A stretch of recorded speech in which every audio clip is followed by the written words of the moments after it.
اور یہ عقیدہ ہے اہل سنت والجماعت کا کہ اللہ تعالیٰ کی توحید کی 3 قسمیں ہیں. توحید ربوبیت ہے کہ اللہ تعالیٰ واحد خالق ہے، رازق ہے، تدبیر کرنے والا ہے، مشکل کشا، حاجت روا، نفع نقصان کا مالک ہے. جب توحید کہا تو اس کا معنی یہ ہے کہ ہم اللہ تعالیٰ کا افراد کر رہے ہیں، یعنی اللہ تعالیٰ منفرد ہے، اللہ تعالیٰ ایک ہے. کس چیز میں؟ جب ربوبیت کی بات کرتے ہیں رب کے معنی میں یہ ساری چیزیں شامل ہیں. رب اسے کہتے ہیں جو خالق ہے، جو مالک ہے، جو رازق ہے، جو تدبیر کرنے والا ہے، جو مشکل کشا ہے، حاجت روا ہے، جو نفع نقصان کا مالک ہے. اس کے سوا کوئی بھی اس کائنات میں نہیں ہے، اس کے سوا کوئی بھی نہیں ہے جن میں یہ صفات پائی جائے. تو اللہ تعالیٰ ان ساری صفات میں ایک ہے. اسے کہتے ہیں توحید ربوبیت، کہ اللہ تعالیٰ کو ایک ماننا یقیناً اللہ تعالیٰ کے اپنے ہی افعال میں، جو اللہ تعالیٰ کے اپنے افعال ہیں. خلق اللہ تعالیٰ کا فعل ہے، تدبیر اللہ تعالیٰ کا فعل ہے، زندگی موت دینا اللہ تعالیٰ کا فعل ہے، مشکل کچھ حاجت رہا اللہ تعالیٰ کا فعل ہے. تو یہ افعال یہ اللہ تعالیٰ کے صفات ربوبیت ہے. اللہ تعالیٰ کو ان میں ایک ماننا، اس پہ ایمان لے کے آنا، اسے کہتے ہیں توحید ربوبیت. اور اس توحید کا انکار ابو جہل نے بھی نہیں کیا تھا، مشرکین عرب نے بھی نہیں کیا تھا، یہود و نصارہ نے نہیں کیا تھا. وہ سب جانتے ہیں ان کو پیدا کرنے والا اللہ تعالیٰ ہے، ان کو رزق بھی اللہ تعالیٰ دیتا ہے، ان کی تدبیر بھی اللہ تعالیٰ کرتا ہے. تو اس لیے لازماً یہ ہمیں جاننا چاہیے کہ توحید کی دوسری قسم بھی ہے جس پر ایمان لانا لازم ہے. اس کے بغیر کوئی بھی انسان مومن ہو ہی نہیں سکتا. اللہ تعالیٰ کو صرف خالق مان لینے سے کوئی مسلمان، کوئی مومن نہیں ہو سکتا، کیونکہ یہود و نصارہ بھی اللہ تعالیٰ کو ایک خالق مانتے ہیں. مشرکین عرب بھی اللہ تعالیٰ کو ایک ہی خالق مانتے تھے. تو یہ توحید کافی نہیں ہے ایمان کے لیے. تو دوسری قسم توحید کی توحید الوہیت، توحید عبادت بھی کہتے ہیں، جس کا معنی یہ ہے کہ جتنی بھی عبادات ہیں، چاہے یہ عبادت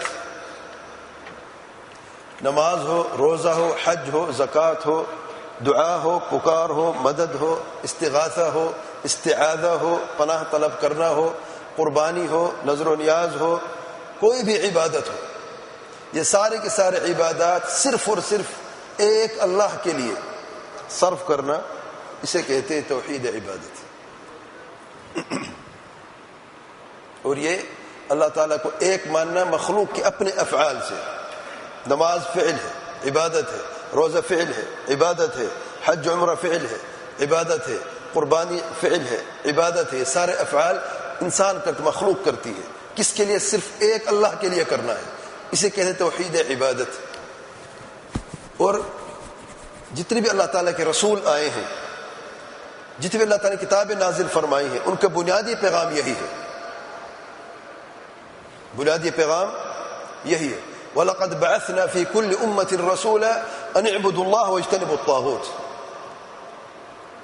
یقیناً ہم نے ہر امت میں رسول بھیجا، ہر امت میں.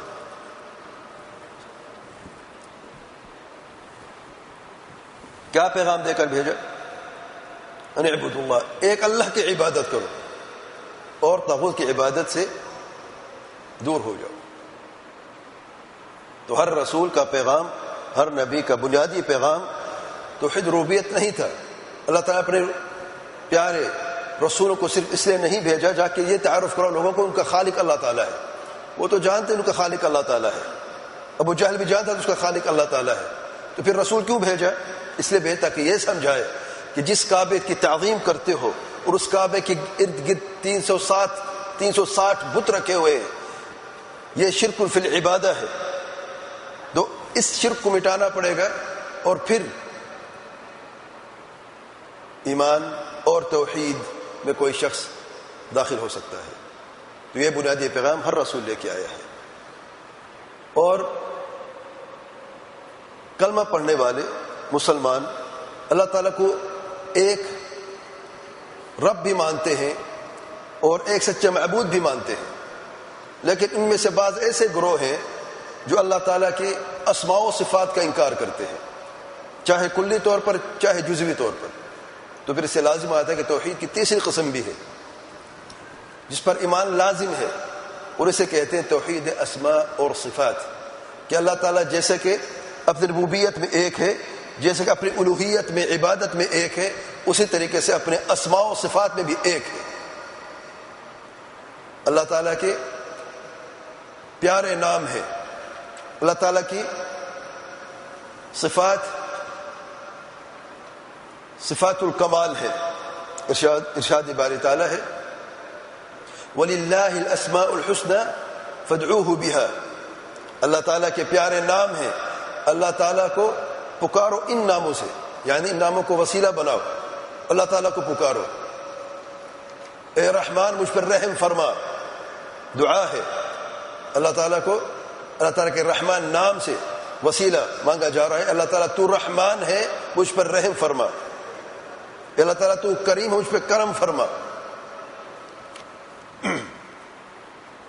اللہ تعالیٰ کے پیارے پیغمبر علیہ الصلوۃ والسلام کی دعاؤں میں سے ایک دعا یہ بھی ہے یا حی یا قیوم برحمتک استغیث. یا حی یا قیوم، اے زندہ اے قائم ہمیشہ، برحمتک میں تیری رحمت سے استغیث استغاثہ کرتا ہوں. تو اللہ تعالیٰ کا صفت الرحمہ یہاں پہ صفت ہے، رحمت کی صفت ہے، اس سے وسیلہ بنایا جا رہا ہے، استغاثہ کیا جا رہا ہے اللہ تعالیٰ سے. تو جب ایسے لوگ آئے امت میں، کلمہ بھی پڑھا، اپنے رب کو ایک بھی جان لیا، سچا معبود بھی جان لیا، لیکن غلطی کی توحید کی تیسری قسم میں جہمی گروہ نے کہا کہ اللہ تعالیٰ کا نہ کوئی نام ہے نہ کوئی صفت ہے، کوئی نام نہیں کوئی صفت نہیں. معتزلہ نے کہا اور گروہ ہے بدعتی گروہ. میں نام اس لیے بتا رہا ہوں تاکہ ہمیں پتہ چلے کہ امت میں ایسے گروہ بھی موجود ہیں جن کے ایسے نام ہیں، تاکہ پتہ چلے. بعض لوگ کہتے ہیں ان کا وجود نہیں ہے، اس نام سے وجود نہیں ہے، لیکن ان کے افکار سے، ان کے ان بدعقیدگیوں سے ایسے گروہ آج بھی موجود ہیں. نام بدل جاتے ہیں وقت کے ساتھ ساتھ، لیکن حقیقت نہیں بدلا کرتی. لوگ مر جاتے ہیں، ان کے افکار نظریات باقی زندہ رہتے ہیں.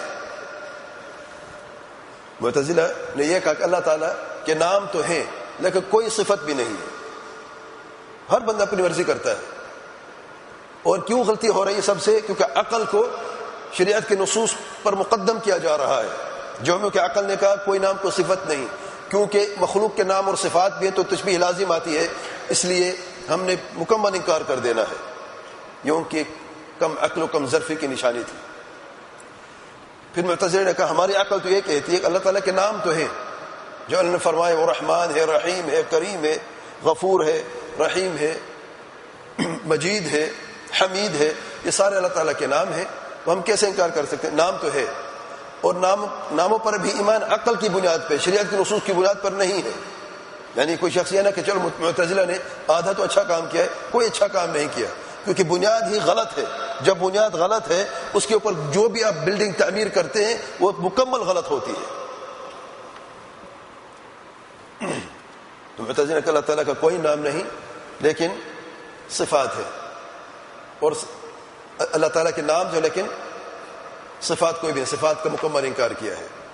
تو پھر اور گروہ آئے، کلابی آئے، اور انہوں نے یہ کہا کہ اللہ تعالیٰ کے نام بھی ہیں لیکن صفات میں سے صرف 7 صفات پر ایمان لے کر، صرف 7 باقی کوئی صفت نہیں اللہ تعالیٰ کی. 7 کیوں؟ کیونکہ ہماری عقل نے کہا کہ صرف 7 ہی ہیں، اور شریعت نصوص میں دیکھو ان میں بھی یہ ہمیں ملی ہے، اس لیے 7 ہیں، باقی کوئی نہیں ہے. اور ابن کلاب کا عقیدہ اپنایا تھا ابو حسن اشعری رحمۃ اللہ علیہ نے، پھر توبہ کر گئے وفات سے پہلے. عجب بات یہ ہے یہ عقیدہ آج کلابی کے نام سے معروف نہیں، اشعری کے نام سے معروف ہے. اور اشاعرہ جو ہے، یعنی میں سمجھتا ہوں یہ ظلم ہوا ہے امام حسن اشعری رحمۃ اللہ علیہ پر. جب وہ توبہ کر گئے اس بدعقیدگی سے، ابھی تک بھی انہی کا نام لیا جا رہا ہے الغرض، کیونکہ کلابی نام بھی عجیب ہے. اور وہ اسی عقیدے پر اس کی وفات ہوئی ہے. امام حسن اشعری اس کا رد بھی کیا ہے وفات سے پہلے. الغرض پھر ماتوریدی آئے, انہوں نے کہا کہ اللہ تعالیٰ کے نام بھی ہیں لیکن صفات 7 نہیں 8 ہیں. ایک اور ان کے عقل نے ایک اور ایجاد کر لی, ایک اور شامل کر لی. سبحان اللہ, اللہ تعالیٰ کی ذات کے تعلق سے میں بات کر رہا ہوں, یہ کوئی فروعی مسئلہ نہیں ہے. سبحان اللہ کہ مسلمان کبھی یہاں تک رسائی کر سکتا ہے, لیکن یہ گروپ بنے ہیں, جماعتیں بنی ہیں, تفرقہ امت میں ہوئے ہیں, اور تفرقے کی بنیاد اللہ تعالیٰ کی ذات سے تعلق رکھتی ہے اور اس کا تعلق عقیدے سے ہے. آج لوگ ہمیں کہتے ہیں ہم امت میں تفرقہ پیدا کر رہے ہیں, ہم لوگوں کو بتاتے ہیں لوگوں کہ امت میں ایسے گروہ سیکس موجود ہیں جس سے بچنا چاہیے. سبحان اللہ, جو آپ کو حق کی دعوت دیتا ہے, جو شخص یہ کہتا ہے یا جو علماء یہ کہتے ہیں کہ ان نظریات کو ختم کرو جو امت میں تفرقہ پیدا کرتے ہیں, کہتے نہیں, نظریات یہ باقی رہیں گے, گروہ بھی باقی رہیں گے, یہ ایسے ہی رہیں گے, لیکن تم خاموش رہو. سبحان اللہ. الغرض اہل سنت جماعت کی عقیدہ ہے کہ اللہ تعالیٰ کے پیارے نام ہیں اور صفات الکمال بھی ہیں. ہر وہ پیارا نام اور ہر وہ صفت جس کا ذکر قرآن مجید میں ہوا ہے اور صحیح حدیث میں ہوا ہے, ہمارا اس پر ایمان ہے, جیسا کہ اللہ تعالیٰ کا شایان شان ہے ان 4 شرطوں کے ساتھ.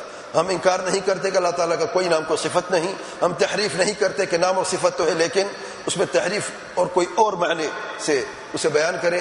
ہم کیفیت نہیں بیان کرتے. تیسری شرط بغیر کیفیت کے اگر نام اور صفات ہے تو کیسی ہے, تکیف نہیں کرتے. اور آخر میں تمثیل نہیں کرتے کہ اللہ تعالیٰ کے اگر صفات ہیں, ہمارا ایمان بھی ہے, لیکن مخلوق کی طرح ہیں, مخلوق کے مثل ہیں, ہم تمثیل بھی نہیں کرتے. اس کے ثبوت میں ارشاد باری تعالیٰ ہے لیس کمثلہ شیء وہو السمیع البصیر. اللہ تعالیٰ جیسا کوئی بھی نہیں ہے, وہ خوب سننے والا ہے اور وہ خوب دیکھنے والا ہے.